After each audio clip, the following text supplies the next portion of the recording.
நீங்கள் இணைந்திருப்பது அகிலம் டிவியின் செய்திகளுடன். காலநிலை மாற்றம் குறித்து வளிமண்டலவியல் திணைக்களம் அறிக்கையொன்றை வெளியிட்டுள்ளது. நாளை மற்றும் 11ஆம் திகதிகளில் நாட்டில் நிலவும் வறட்சியான வானிலையில் தற்காலிக மாற்றம் ஏற்படும் என வளிமண்டலவியல் திணைக்களம் தெரிவித்துள்ளது.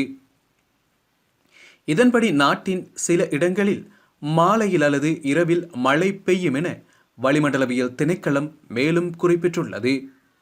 குறிப்பாக கிழக்கு மற்றும் ஊவா மாகாணங்கள் உள்ளிட்ட நாட்டின் பல பகுதிகளில் இடைக்கிடையில் மழை பெய்யக்கூடிய சாத்தியம் காணப்படுவதாக அந்த திணைக்களம் குறிப்பிட்டுள்ளது.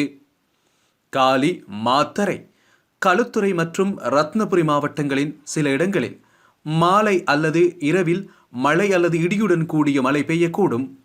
இன்று இரவு கிழக்கு கடலோர பகுதிகளில் சிறிதளவு மழை பெய்யக்கூடும் என்றும் தெரிவிக்கப்பட்டுள்ளது.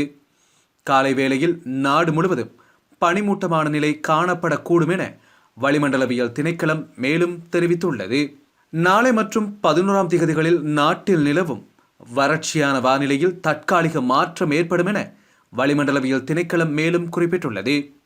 குறிப்பாக கிழக்கு மற்றும் ஊவா மாகாணங்கள் உள்ளிட்ட நாட்டின் பல பகுதிகளில் இடைக்கிடையில் மழை பெய்யக்கூடிய சாத்தியம் காணப்படுவதாக திணைக்களம் குறிப்பிட்டுள்ளது. தொடர்ச்சியாக செய்திகளை அறிந்து கொள்ள அகிலம் டிவியுடன் என்றும் இணைந்திருங்கள்.